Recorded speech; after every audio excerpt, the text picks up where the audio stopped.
Hello, friends! Welcome to Feeling This Life. We're a family support podcast that dives deep into the triumphs, challenges, and strategies that are part of the lives of those who care for children with blindness and visual impairments. I'm Paige Maynard, and I'm an early interventionist and teacher of the visually impaired at VIPS, Visually Impaired Preschool Services. And I'm Dr. Cathy Smith, Director of Research at Anchor Center for Blind Children in Denver, Colorado. I'm Jenny Castanier. I am the Family Services Coordinator at VIPS, and my youngest child has a visual impairment. Feeling This Life started Season 3 with an interview for Meredith Howell. This episode was called Lola's Story. If you have not listened to Lola's story, I encourage you to go back and listen before listening to this episode. I am here with Rita DeVore. Rita is mother to Meredith and grandmother to Lola. She is also the Special Projects Coordinator at VIPS. I'm excited to talk with Rita today and learn about her experience as a grandmother to a child with a visual impairment. Welcome, Rita. Hi, thank you. I'm so glad you're here. Yeah, I am too. I know that you are very, very involved with Lola and Meredith in their day-to-day life. Can you tell me a little bit about you and your family and how you're involved with Lola? Yes, we were actually living in Costa Rica at the time that Lola was born, and she was also born down in Costa Rica, and they lived next door to us. And after Meredith had given birth to Lola, she said to me, "I just don't think something is right, Mom." And then at about 4 months, Lola started having infantile spasms, and that's kind of when the journey began. So I was there with Meredith and Lola. She didn't have the diagnosis at that time. They were actually giving her lots of different diagnoses because they weren't really sure. And Meredith and Rob knew that they needed to go back to the States to get the care that they needed for Lola. So I was in Costa Rica, Steve and I were. And so my relationship with Lola was mostly long distance for a couple years until we moved back in 2016 or 17. And we sold our business in Costa Rica and moved back so we could help Meredith and Rob with Lola and her needs, because then she got her diagnosis of BBS-OAS, which I'm probably going to chop up the name, Busch-Bone-Strausshoff Optic Atrophy Syndrome, which is a very rare disease. And they just needed the help and the support. And I was ready to move back and just really wanted to be with family again. That's so great. I love that you, literally changed your entire life to support Meredith and Lola and their family. It's really important for grandchildren to have their grandparents around if they can. But I feel like when you are the grandparent of a child that has a disability, your whole role as a grandparent is redefined. Very much right then, it's redefined. So you're still a parent, you're still a grandparent. Now you're a support system. You support any way that you can. I actually took the certification to be a respite care provider so I could give Meredith and Rob a break and do respite care for Lola, because it's very difficult to find childcare for a child that has multiple disabilities. And so being a respite care provider, I was able to fill in the blank on that one. So when she did start staying with you and spending the night with you, were you overwhelmed or scared? How did it feel at first? It just seems like every year is a different chapter with Lola, and she's at a different level. So when she was smaller and she was spending the night when we first moved back, she was like a little tornado going from room to room and just picking up things and sensory exploring it and then putting it down. And it could be put down anywhere. It could be on the floor. Not destructive, but clothes all over the place. She's looking for one thing in particular, but she has kind of evolved out of that. And then the summers were always fun. We'd had put up a pool every year, except for this year we didn't. And she just wanted to be at our house all the time because she loved to be in the water all the time.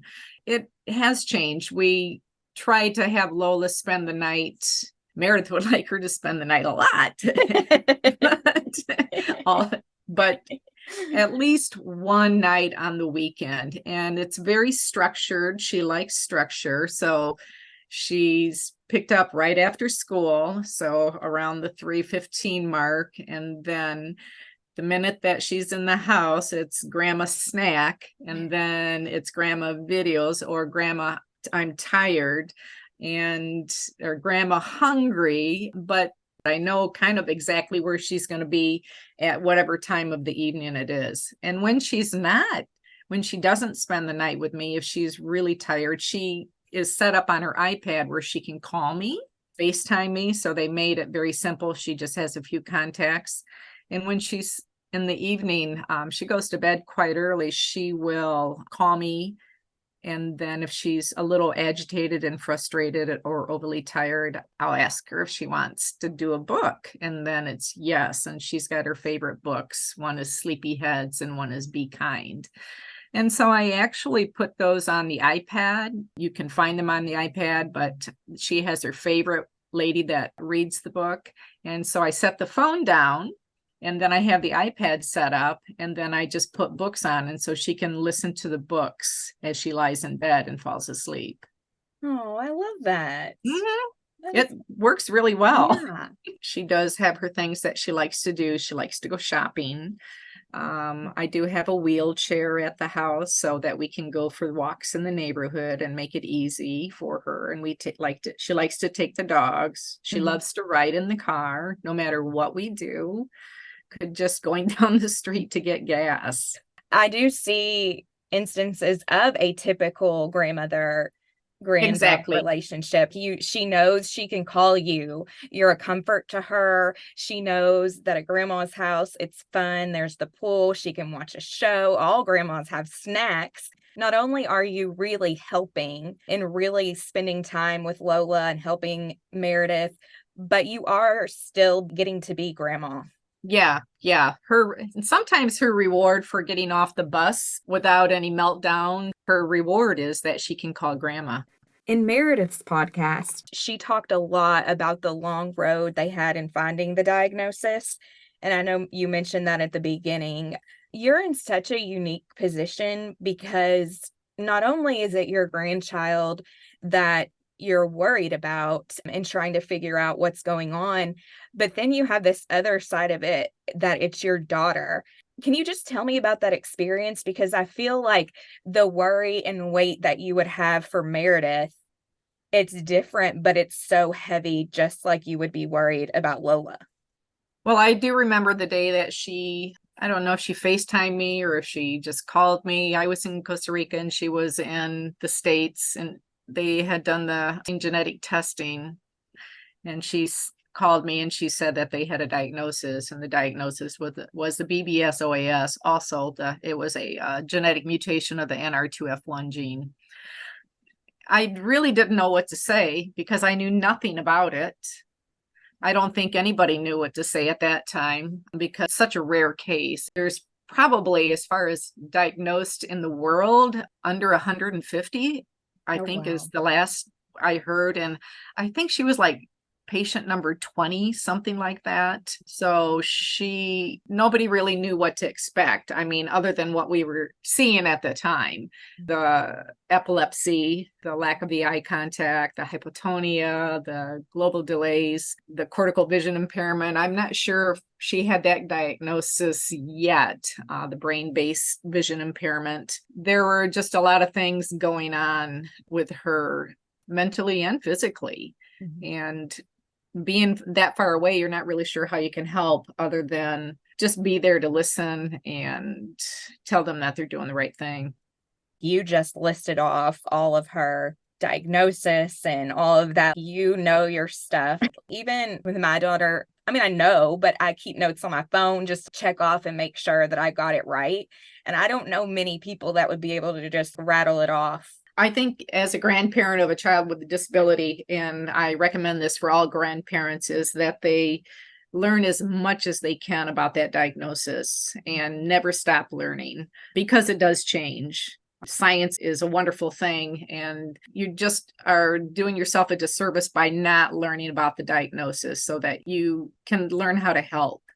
I know that one thing I did, I'll tell you this as a grandparent, it was recommended that we start our own Facebook group for grandparents only for kiddos of NR2F1, because there were so many grandparents out there that were feeling a little bit lost and quite scared and needed someone to talk to, needed someone to vent to, and just needed to also share all the great things that their grandkids do that have this diagnosis. And so that was one thing that I did with another grandmother a couple years ago. So I do recommend, if your child does have a diagnosis and you're feeling a little lost and you would like to talk to other grandparents to see how they cope and see what tools they have in their bag, I would highly recommend starting a Facebook group or some type of group. That's a great idea. I will tell you that in the grandparents group, I have seen some of the feed come through where they're frustrated with the way that they think the family is raising their grandchild, that they want to step in. And it's not for us to step in unless the child's being abused. That's one thing, or neglected. But this is her path, not my path. I'm here to support her path. And Meredith is the expert, and I'm not. I'm there to support her any way that I can.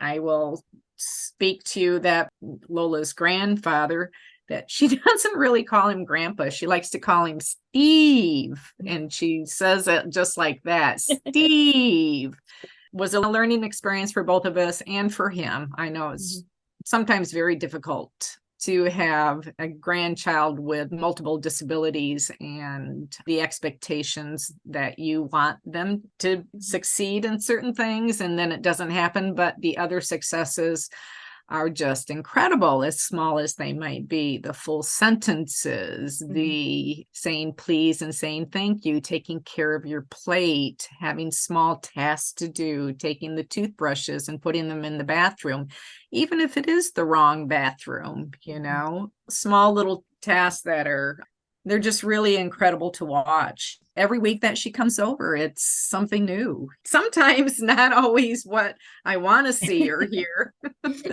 But keep in mind that she is 13 now, and 13-year-olds, as we all know, can be total stinkers. And she's got stinker in her. And that's good. Is there anything you wish that someone would have told you in advance that you wish that you knew? No, I don't think anybody can prepare you for being a grandparent of a child with disabilities. I don't think anybody can prepare you for that. You just are always looking for the tools to make Lola's life easier, because life's not easy for her. I think of the things that I'm always aware of now is that I want Lola to be safe from predators, safe from kids that might make fun of her. I will say one of the saddest things for me to see is that when you have a grandchild with disabilities, they don't often get invited to things like birthday party. And I think that's the one thing that hurts. And I don't know if she feels that. Maybe she does. I wish I could change that for her. I wish I could be there to make sure that she's safe her whole entire life, but I know I'm not going to be around forever. If I could find a way to make those things happen, that would be my biggest wish. How has Lola's visual impairment impacted your own sense of self, and what lessons have you learned about resiliency and adaptability? I love to work out. I have always been in the fitness industry, not any longer, but when Lola comes over, I know that my self-care is basically out the door because she requires all my attention, except when she has her little vision breaks that she will take and say, Grandma, I'm tired, and just go and relax for a little bit with her iPad. So self-care is always pretty much at the top of my list anyway. And if I could find a way to incorporate Lola into it, whether it's a walk around the block, or I'm going to show her some new yoga moves, and then she shows me her version of that yoga move, we will do that. My wish for our whole audience is that everyone has the support that you give Meredith and Lola, for everyone to find that person that just truly loves them, supports them, celebrates the wins and just is there for them. I think that Yes. I don't Yeah. know how you do it without. Yeah, I read something that was just really, it kind of touched me. And it said, grandparents are like stars. You don't always see them, but you know they are there.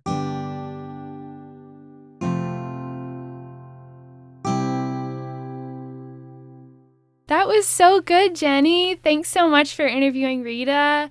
I really, really liked hearing her story and all her experiences with Lola and with Meredith and their family. And it was just so interesting, I think, to hear the ways that she supports Lola and just has a relationship with her granddaughter.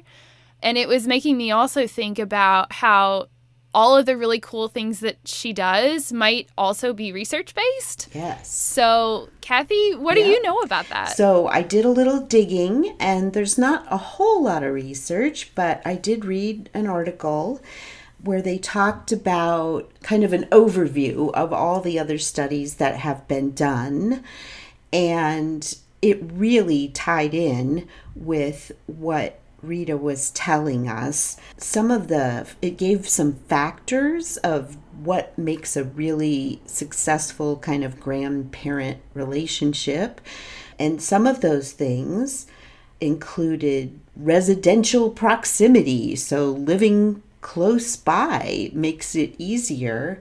And I think Rita's maybe an extreme example of that, with moving back from Costa Rica to be nearer to help.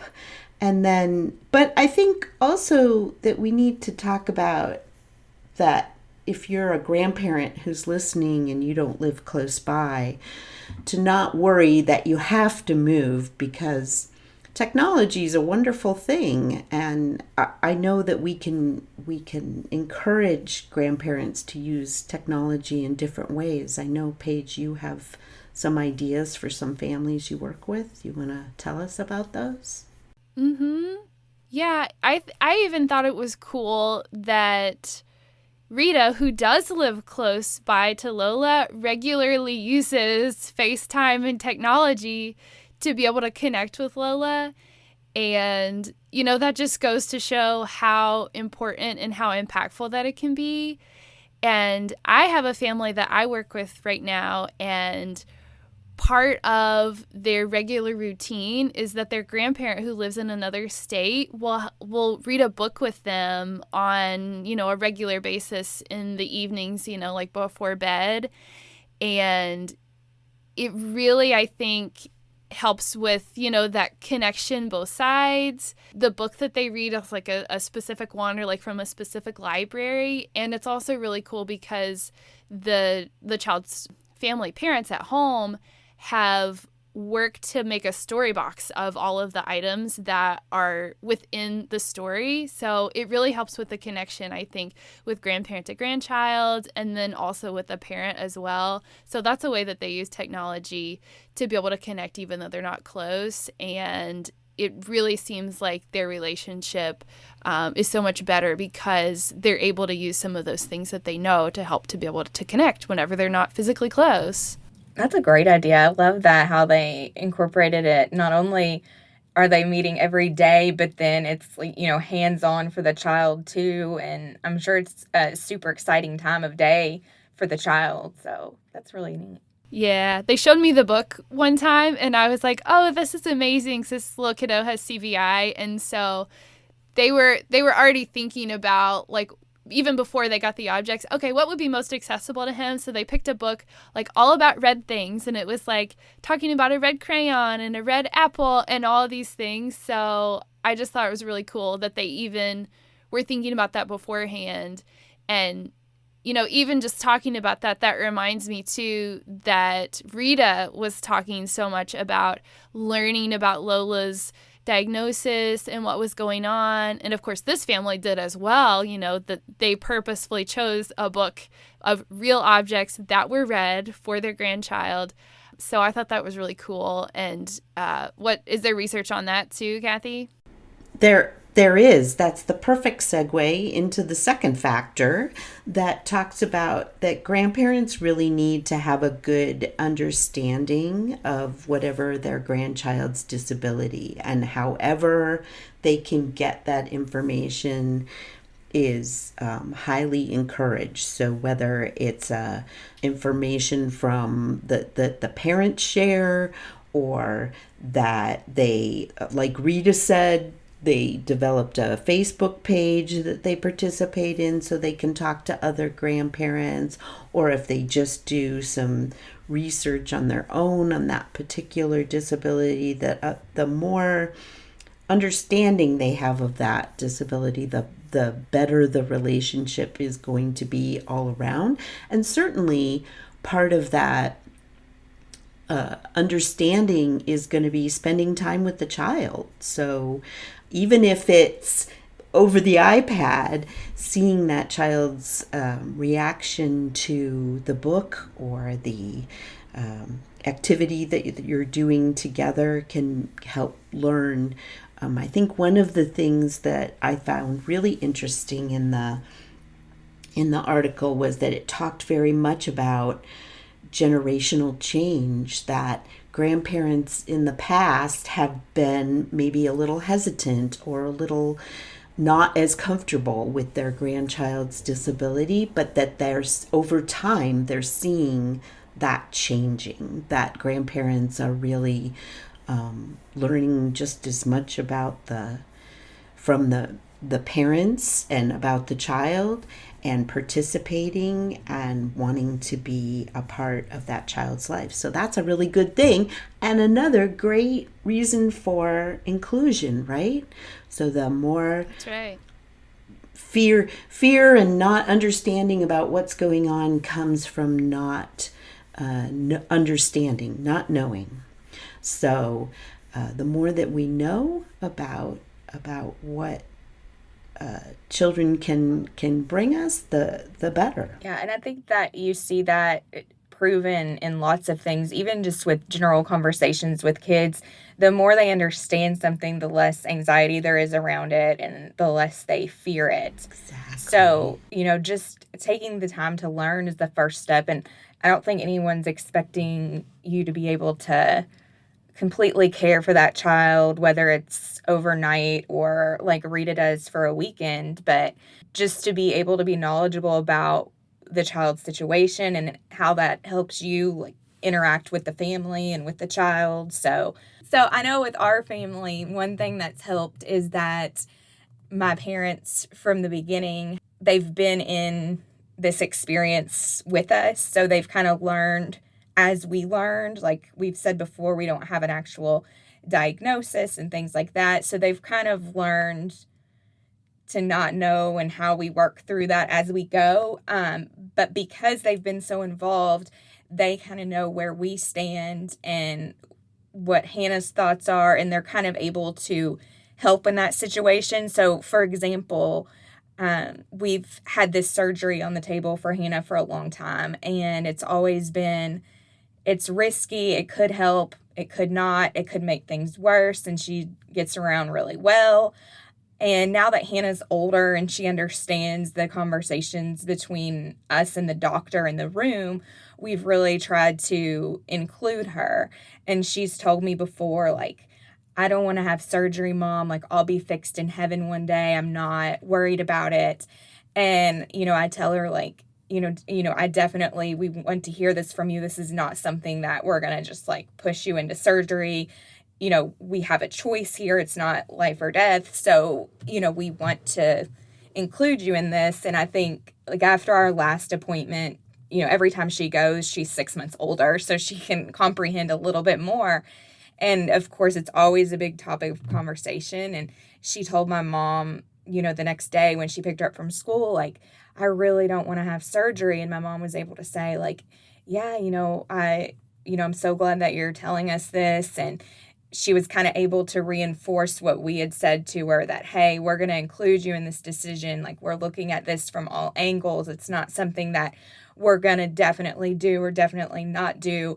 But my mom had the knowledge to back that up from like Hannah's medical history from the beginning and just kind of knowing her diagnosis and all of that. So it just kind of helped to have somebody else be able to like calm Hannah's fears and hear her out. I think sometimes you need somebody else to tell you something other than the people that you live with every day and are the closest to. And I think that goes right into the last thing from the research is having a consistent good relationship with the grandparents, having a good relationship with their they want for their child, and so to be that outside person that the child can talk to and that they know. I love that Rita talked about that she wants to keep Lola safe. So the safe, she sees that as one of her primary roles, and the research reflects that as well. That grandparents they take on that role of what do we do to keep, to have security and love. There's unconditional love and security and safety, which is really a really nice thing to have access to. So I really liked how Rita was very quick to say that Meredith, her daughter, is the expert and that she is not. And she has seen in some of their Facebook chats where the grandparents might get a little bit critical of the family. And I definitely think that there is room between the parents and the grandparents to have conversations if they don't agree with something.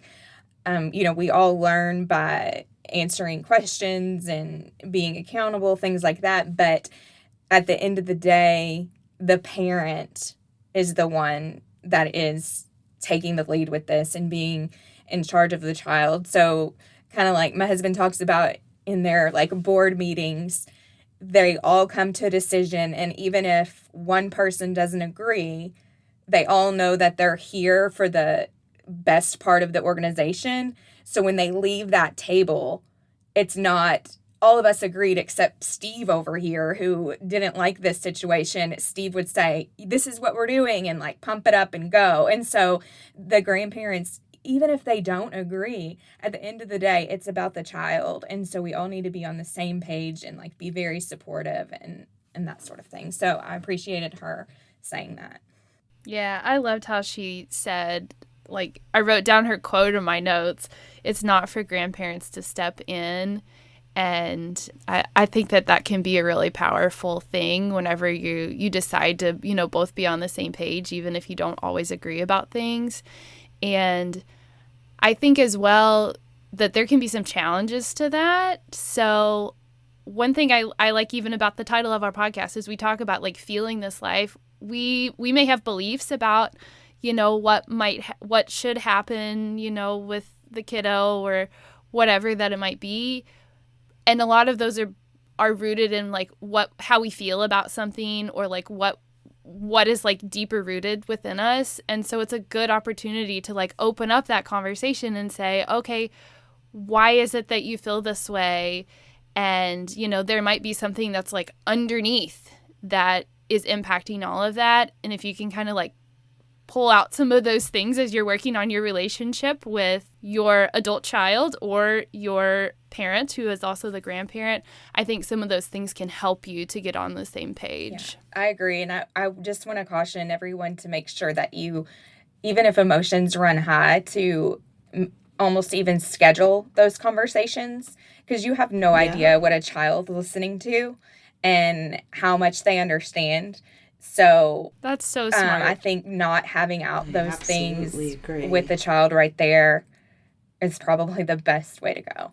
And talking about it outside of any charged emotions can be a really good idea, because sometimes you're just in the moment and you might want to fuss at somebody and that's probably not super helpful. But if you can problem solve, maybe over coffee sometime or whenever your child is napping, if you're not able to go out, that I think can be really helpful. Yeah. Giving a little bit of a delay. And speaking of delays, the other thing that I really loved from Rita's conversation was talking about sometimes her self-care has to be delayed when she's with Lola, but I that wrote that she down tries. too. I know, it's what a great thing. I mean, I think we all have to do that sometimes, right? It's like, yeah, I'd much rather be doing yoga than working right now, but unfortunately, I have to do that. So, but I love that she tries to incorporate Lola into her yoga practice, and that, I mean, that's how they build that special bond, which again is another role for a grandparent to have. By, yoga is what I do with grandma, and she lets me show her how I'm going to do a pose or how I'm going to do this, and just, it was really sweet. And I hope that grandparents remember it's important that they help care for their grandchild that may have special needs, but it's also important that you're just a grandparent and that you have fun and that you build that special bond, I think. Hannah and my mom, their big thing is they like to go to Target. Nice. And they go to Target so much that one day, Hannah's TBI, teacher of the visually impaired, told Hannah, "Hey, I saw your grandma the other day." And Hannah said, "Oh, were you at Target?" She just randomly was like, "Well, that's where maybe it'd be." So. And that means you don't have to go to Target with her, right? Yeah. Yeah. I think that might be a disappointment if I was you, Jenny. Like, y'all can bring something back for me sometime. That's right. Well, thanks so much, Jenny, for bringing us this interview. And I thank you all listeners for your time today. And I wish you good relationships with your families. And I hope you're able to find somebody to support you in your journey and your time with your kiddo. Thank you so much for listening to Feeling This Life. Did you know that this podcast is actually part of a research study? By filling out the survey in the show notes, you can help our community learn more about how podcasts impact those who care for children who are blind and visually impaired. So please take a look when you're able. Also, if you'd like to support us in making more episodes of Feeling This Life, look for the donation link in the show notes. The show notes also include links to resources related to today's episode and ways to get in contact with us. Please join us again next time for another episode of Feeling This Life.